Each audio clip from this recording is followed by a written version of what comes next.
ప్రతీకారం తీర్చుకోవాల్సిన సమయం వచ్చింది. పాకిస్తాన్ ఉగ్రవాదుల రక్తదాహానికి జవాబు చెప్పాల్సిన అవసరం వచ్చింది. పుల్వామాకు బదులు తీర్చుకున్నట్లే ప్రస్తుత ఉగ్రవాద ఘటనకు ప్రాణానికి ప్రాణం తీయాల్సిన సమయం వచ్చింది. మోదీ మరోసారి పాకిస్తాన్ను నేలనాకించాల్సిన అవసరం వచ్చింది. కొట్టే దెబ్బ ఎలా ఉండాలంటే మరోసారి దాడి చేయాలనే ఆలోచన వచ్చినా పాకిస్తాన్ ప్యాంటు తడిసిపోయేలా ఉండాలి. తాజాగా కశ్మీర్లో మినీ స్విట్జర్లాండ్గా పేరున్న పెహల్గాం రక్తమోడింది. కశ్మీర్ అందాలను తిలకించేందుకు వెళ్లిన టూరిస్టులపై ఉగ్రవాదులు పంజా విసిరారు. అదను చూసి దాడులకు పాల్పడ్డారు. ఒకరు కాదు, ఇద్దరు కాదు, ఏకంగా 27 మందిని పొట్టన పెట్టుకున్నారు. సైనిక దుస్తుల్లో వచ్చి ఈ ఘాతుకానికి పాల్పడ్డారు. నిజానికి చెప్పాలంటే పుల్వామా అటాక్ తర్వాత ఇదే అతిపెద్ద అటాక్.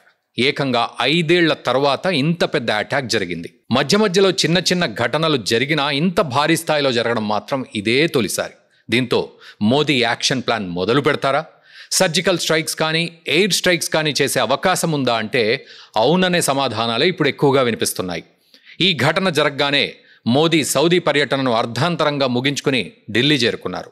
అటు ఆర్థిక మంత్రి నిర్మలా సీతారామన్ కూడా అమెరికా పర్యటన నుంచి అర్ధాంతరంగా తిరిగి వచ్చేశారు. ఇప్పటికే కాశ్మీర్లో పరిస్థితులను దగ్గరుండి మరీ పర్యవేక్షిస్తున్నారు కేంద్ర హోంమంత్రి అమిత్ షా. వీరంతా క్యాబినెట్ కమిటీ ఆన్ సెక్యూరిటీలో భాగం. ఈ సమావేశంలో కీలక నిర్ణయం తీసుకున్నట్లు సమాచారం. ఈ విషయాలను పైకి వెల్లడించకపోయినప్పటికీ మోదీ ఈసారి పాకిస్తాన్ను మరో దెబ్బ కొట్టేందుకు రెడీగా ఉన్నట్లు తెలుస్తోంది. ఎందుకో చూద్దాం. ముందుగా మీరు మా ఛానల్ని సబ్స్క్రైబ్ చేస్తే ఇలాంటి మరిన్ని అప్డేట్స్తో ఎప్పటికప్పుడు మీ ముందుంటాం. ప్రస్తుతం జరిగిన ఉగ్రవాద దాడి అతిపెద్దది. దేశం క్లిష్ట పరిస్థితులను చూసుకుని ఉగ్రవాదులు ఈ దాడికి పాల్పడ్డారు. కేంద్రం ఇటీవలే వక్ఫ్ చట్టాన్ని తీసుకొచ్చింది. దీనిపై పశ్చిమ బెంగాల్ రాష్ట్ర వ్యాప్తంగా అల్లర్లు చోటు చేసుకున్నాయి.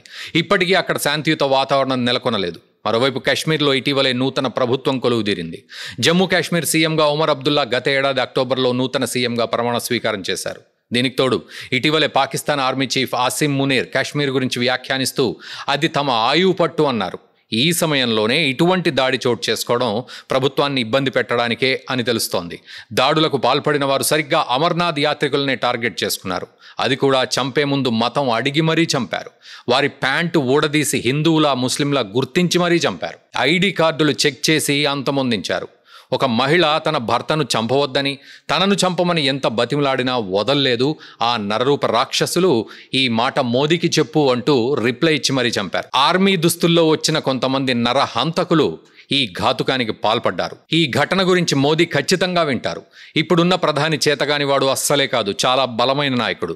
ఇప్పటికే పాకిస్తాన్కు అనేక సార్లు బుద్ధి చెప్పిన నాయకుడు. సర్జికల్ స్ట్రైక్స్ పేరిట పాకిస్తాన్లో దూరి మరీ చంపాడు. పఠాన్కోట్ ఉగ్రవాద దాడికి ప్రతీకారంగా ఆర్మీకి ఫ్రీ హ్యాండ్ ఇచ్చారు మోదీ.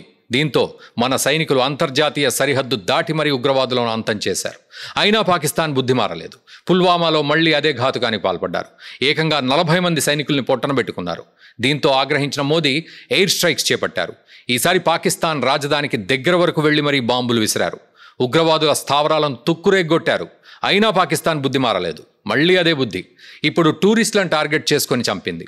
దీంతో మోదీ మరోసారి పాకిస్తాన్కు గట్టి సమాధానం చెప్పాలని నిర్ణయించుకున్నారా అంటే అవుననే అనిపిస్తోంది. ఈ ఘటనను ఖండిస్తూ ప్రధాని మోదీ ఒక ట్వీట్ చేశారు. మరణించిన వారి కుటుంబాలకు సానుభూతి తెలుపుతూనే those behind this heinous act will be brought to justice. They will not be spared. Their evil agenda will never succeed. Our resolve to fight terrorism is unshakable and it will get even stronger అని tweet చేశారు. అంటే ఎవరైతే ఈ దాడి వెనక ఉన్నారో వారికి మరింత గట్టిగా బుద్ధి చెప్తామన్నది ఈ ట్వీట్ సారాంశం. ప్రస్తుతం దాడికి పాల్పడిన ఉగ్రవాదులను ఆర్మీ ఎలాగూ మట్టుబెట్టేస్తుంది. కానీ ఇది ఇక్కడితో ఆగదు, ఆగకూడదు కూడా. ఒక మదగజాన్ని చంపాలంటే దాని కుంభస్థలంపై కొట్టాలి. అది మోదీకి బాగా తెలుసు. ఇటువంటి ఉగ్రవాద దాడులకు చెక్ పెట్టాలంటే ఏం చేయాలో ఆయన బాగా తెలిసిన వ్యక్తి. అయితే అందుకు సాహసిస్తారా అంటే ఖచ్చితంగా అవకాశం ఉందనే సమాధానం వినిపిస్తోంది. అలా గనక చెయ్యకపోతే భారీ నష్టాన్ని చవిచూసే అవకాశం లేకపోలేదు. ప్రస్తుతం జరిగిన ఉగ్రవాద దాడికి సీక్వెన్స్ ఒకసారి గనక చూసుకుంటే సరిగ్గా Saudi Arabia prince Mohammed bin Salman భారతదేశ పర్యటనలో ఉన్నప్పుడే పుల్వామా అటాక్ జరిగింది. ఇప్పుడు జేడీ వాన్స్ భారతదేశ పర్యటనలో ఉన్నప్పుడు అటాక్ జరిగింది. అది కూడా కాశ్మీర్కు వచ్చే టూరిస్టులను టార్గెట్ చేసుకుని దాడి చేశారు. వీరి ప్రధాన లక్ష్యం కాశ్మీర్ టూరిజం. కాశ్మీర్లో ఇప్పుడు పర్యాటకం భారీగా అభివృద్ధి చెందుతోంది. రాష్ట్రంలో ఆర్టికల్ 370 రద్దయ్యాక టూరిజం పెరుగుతూ వచ్చింది. అక్కడ ఒకప్పటి పరిస్థితులు లేవు. ఇప్పుడు అంతా ప్రశాంత వాతావరణం. ఒకప్పట్లో ఉగ్రవాదులు స్వైరవిహారం చేసే సిచ్యువేషన్స్ లేవు, తమకు అండగా నిలిచే ప్రభుత్వాలు లేవు, నిధులు కట్టయ్యాయి, ఉగ్రవాదులను ఎక్కడికక్కడ ఏరివేస్తున్నాయి భద్రతా బలగాలు. దీంతో కాశ్మీర్ తమ చేతుల్లో నుంచి వెళ్ళిపోతుందా అన్న భయం ఉగ్రవాదుల్లో మొదలైంది. దీంతోపాటు జమ్మూ కాశ్మీర్ అధికార party national conference MP Syed Ruhullah Mehdi ఓ ఇంటర్వ్యూలో మాట అన్నారు. కాశ్మీర్లో టూరిజం అన్న మాటే లేదని, ప్రస్తుతం కేంద్ర ప్రభుత్వం అక్కడ టూరిజాన్ని పెంచడం చూస్తుంటే కాశ్మీర్ను ఎవరో ఆక్రమించినట్లు అనిపిస్తోందని, అక్కడ టూరిజం అవసరం లేదన్నారు. కాశ్మీర్ మొత్తం తమదే అన్నారు. సరిగ్గా ఉగ్రవాదుల భావన కూడా అదే అయి ఉండొచ్చు. కాశ్మీర్లో టూరిజాన్ని పెంచి పోషించడం ఉగ్రవాదులకు ఇష్టం లేదు.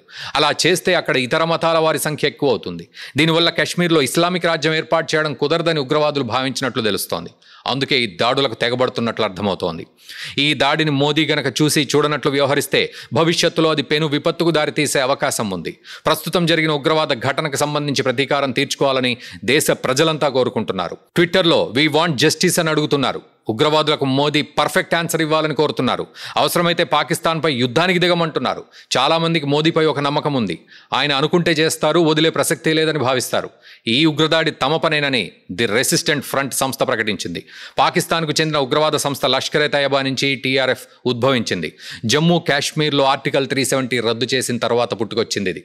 లష్కరేకు చెందిన సాజిద్ జట్, సజ్జద్ గుల్, సలీం రెహమానీ టీఆర్ఎఫ్కు నాయకత్వం వహిస్తున్నారు.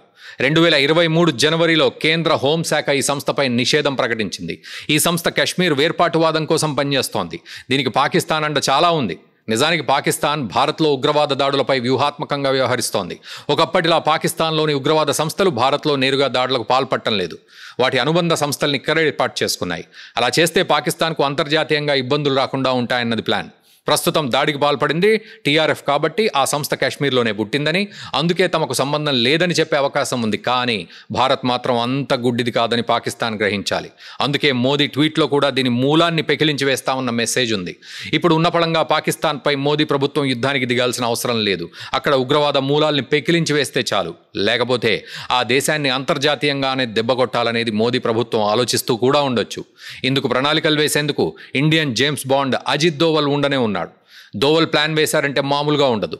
ఒకప్పుడు బలమైన శక్తిగా ఉన్న నక్సలైట్లు ఇప్పుడు అంతమయ్యే వరకు చేరుకున్నారన్న, ఈశాన్య రాష్ట్రాల్లో వేర్పాటువాదం అంతమైందన్న, దేశంలో ఒకప్పటిలా బాంబుల మోతలు లేకుండా ప్రశాంతంగా ఉందన్న, అందుకు అజిత్ దోవల్ వ్యూహాలు కూడా కారణం. ఆయన ప్లాన్ వేశారంటే తిరుగులేదు.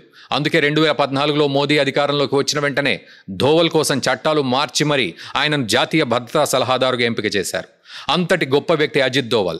మరి దోవల్ ప్రస్తుతం జరిగిన అటాక్పై ఎటువంటి వ్యూహాలు పన్నుతున్నారు? అందుకు మోదీ గవర్నమెంట్ ఫుల్ హ్యాండ్ ఇస్తుందా?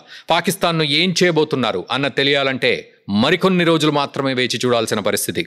ఈలోపు మీరు మా ఛానల్ని దయచేసి సబ్స్క్రైబ్ చేసుకోండి. ఈ వీడియోని మీ మిత్రులకు కూడా షేర్ చేయండి. భారత్ మాతాకి జై అని కామెంట్ చేయండి. అండ్ ఇలాంటి వీడియోస్ మీకు ఎప్పటికప్పుడు మేము అందిస్తూనే ఉంటాం. Thank you very much.